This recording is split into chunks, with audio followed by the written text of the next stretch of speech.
जिस शख्स ने इस बात की शिकायत की थी, धर्मेंद्र शर्मा, जो वहां पर काम करता था, मैनेजर, पंडित जी वैष्णो ढाबा का मैनेजर, उस शख्स के साथ मारपीट भी की गई और वो धर्मेंद्र शर्मा हमारे साथ मौजूद हैं। इन्होंने कंप्लेंट भी दर्ज करवाई है, जिसके बाद पुलिस ने एफआईआर दर्ज कर ली है सनोवर के खिलाफ, जुबैर के खिलाफ, आदिल के खिलाफ और साथ ही दीक्षा शर्मा के खिलाफ। पहले तो धर्मेंद्र जी, आप दिखाइए अपनी चोट। आपके साथ मारपीट कब की गई थी? जी 29 तारीख की नाइट में मेरे साथ में मारपीट की। इस दिन वो महाराज जी छापेमारी करने आए थे। तारीख में तो महाराज जी छापेमारी करके चले गए। जो मैंने आप मीडिया को बाइट दी थी, उस बाइट उनके भी हाथ लगी होंगी, तो वे उस बात से खुंदक खाए हुए थे। बोला इसे तो टपकाओ हर तरीके से, और ये गद्दार है, ये चलने नहीं देगा काम। ये कावड़ के टाइम पे भी कावड़ियों को ये कहेगा कि ये मोमडन होटल है, इसका वो करो। तो रात को 9 बजे जो है दीक्षा शर्मा आती है। ये दीक्षा शर्मा एक तरीके से इन लोगों की रहनुमा है। अच्छा। ये 4-5 रिश्तेदार हैं सनोवर वगैरह जो हैं, और इनके कुछ बड़े बड़े कारोबार हैं। इसका दीक्षा शर्मा का, इनके सभी उसमें कारोबार में इंटरफेयर है, मतलब उनके साथ में पार्टनरशिप है, तो उन्हीं के साथ में काम करती है। हमने काफ़ी 1-2 बार मालकिन थी जैसा, उस लिहाज से हमने कहा भी मैडम मोमडनों के साथ में खाने का व्यवहार कम से कम आप जो है हिंदू स्टाफ ही रख लीजिए।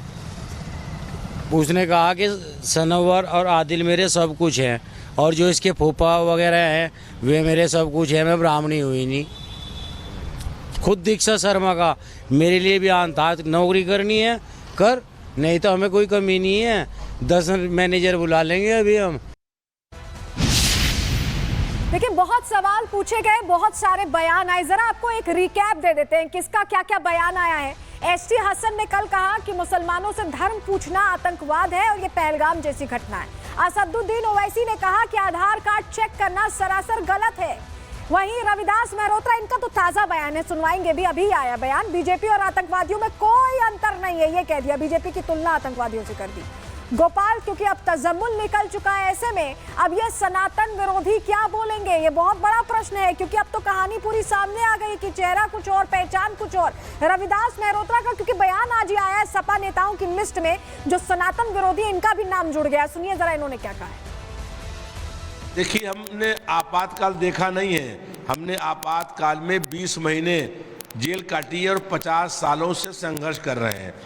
जो पार्टी सत्ता में है, अगर वो लोगों का जाति और धर्म पूछ करके दुकान लगाने देगी, अगर वो कहेगी कि तुम पीड़ित समाज के लोग हो, तुमको हम दुकान लगाने नहीं देंगे, तो वो नफरत बढ़ाने का काम कर रहे हैं। कहाँ पे कहा है? कोई आपने कोई रिकॉर्ड देखा है, कोई कागज सरकार के ऑर्डर में देखा है कि पीड़ित समाज को दुकान नहीं लगाने देंगे? जी, आप मालूम कर लीजिए, पश्चिम उत्तर प्रदेश के अंदर जो कांवड़ निकल रही है, उस कांवड़ यात्रा के अंदर जो लोग दलित लोग हैं वो दुकान नहीं लगा पा रहे हैं। जो मुस्लिम लोग हैं या पीड़ित समाज के लोग हैं वो दुकान नहीं लगा पा रहे हैं। रक्षा करने का बात आप बिल्कुल ठीक कह रहे हैं, ये तो समाज के बीच की बात है, पर क्या राजनीति इतनी गिरावट तक चली जानी चाहिए कि राजनेता एक दूसरे से इतनी नफरत करने लगे कि आतंकी एक दूसरे को कहने लगे? शोभा देती है बात? कि हमारा कहना ये है, हमने ये कहा कि भारतीय जनता पार्टी और आतंकवादी दोनों एक ही सोच रखते हैं, और वो सोच ये है कि धर्म और जाति पूछ करके हमला कर रहे हैं।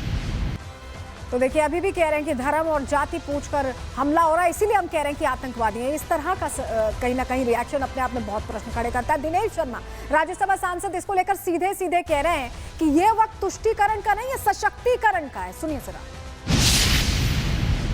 भारतीय जनता पार्टी किसी में भेद नहीं करती, सभी धर्मों का सम्मान हो। तो सरकार प्रबंध मुस्लिम का कर रही, तो इसका मतलब ये नहीं कि वो मुस्लिम तुष्टीकरण कर रही है। अगर कांवड़ यात्रा के लिए वो इस प्रकार का प्रबंध कर रही है, जैसे मुस्लिम धार्मिक भावनाओं को ध्यान में रखा जाए, इसके लिए वो जो प्रतिबंधित पशु हैं उनको पकड़ रही, उनके मालिकों को चेतावनी दे रही है, सफाई करा रही, वो कर रही, तो वो कांवड़ यात्रियों के लिए भी तो कराएगी ना, कि पैदल चल रहे हैं बेचारे, पैरों में छाले पड़ रहे हैं, उपवास रख रहे हैं, नदियों के जल को ला रहे हैं, और लाने के बाद वो अपनी आस्था का भी संरक्षण नहीं कर सकते क्या? इतनी बड़ी तपस्या को उनको किसी छदम नाम रख के और कोई तोड़ दे, उनके खान पान की जो उनकी अपनी मान्यता है उसका निरादर कर दे, ये उचित है क्या? हिंदू मुस्लिम की भावना का आदर करे और मुस्लिम हिंदू की भावना का आदर करे, और करता है। ये नेता बीच में पता नहीं कहां से आ जाते हैं। आप कह रहे हैं कि पवित्रता बनी रहे, सरकार का भी कहना है कि पवित्रता बनी रहे, इसी को लेकर इस तरीके की बातें हैं। लेकिन ओवैसी जैसे लोग हैं, इमरान मसूद जैसे लोग, ये ऐसे लोग हैं जिनको पत्थरबाज अच्छे लगते हैं। कांवड़ यात्रा पर पत्थर हो रहे थे तब इनको अच्छा लग रहा था। आज क्या है? आज पत्थर नहीं फिकते, आज वहां हेलीकॉप्टर से फूल गिरते हैं। अब ये तुष्टीकरण का नहीं है समय, ये सशक्तिकरण का समय है। जो तमाम नेता तुष्टीकरण की राजनीति कर रहे थे, ये खुलासा होने के बाद ऐसा लग रहा है कि सभी के मुंह पर ताला लग गया है। ऐसा क्यों? सिर्फ इसलिए कि उनकी सनातन विरोधी राजनीति एक्सपोज हो गई है। रिपोर्ट देखिए।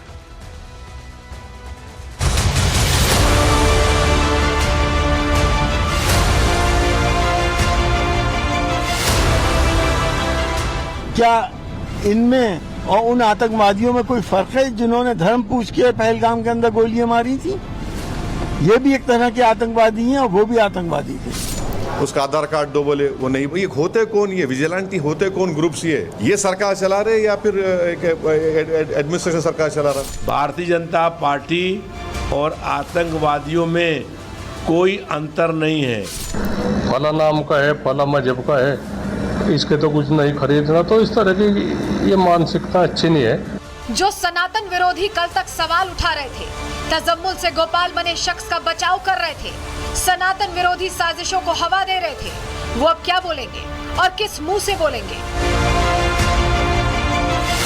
जो सपा नेता एसटी हसन कल तक मुसलमानों से धर्म पूछने को आतंकवाद बता रहे थे, ओवैसी आधार कार्ड चेक करने को गलत बता रहे थे, रविदास मेहरोत्रा को बीजेपी और आतंकवाद में अंतर नजर नहीं आ रहा था, तो क्या अब इन नेताओं को सच्चाई भी नजर नहीं आ रही है? वही सच्चाई जिसके बाद पता चल गया है कि नाम बदलकर कैसे सनातन विरोधी खेल चल रहा था, कैसे झूठी पहचान बताकर आंखों में धूल झोंकी जा रही थी, और इसी के दम पर ये नेता बयान दे रहे थे, तुष्टीकरण की राजनीति कर रहे थे।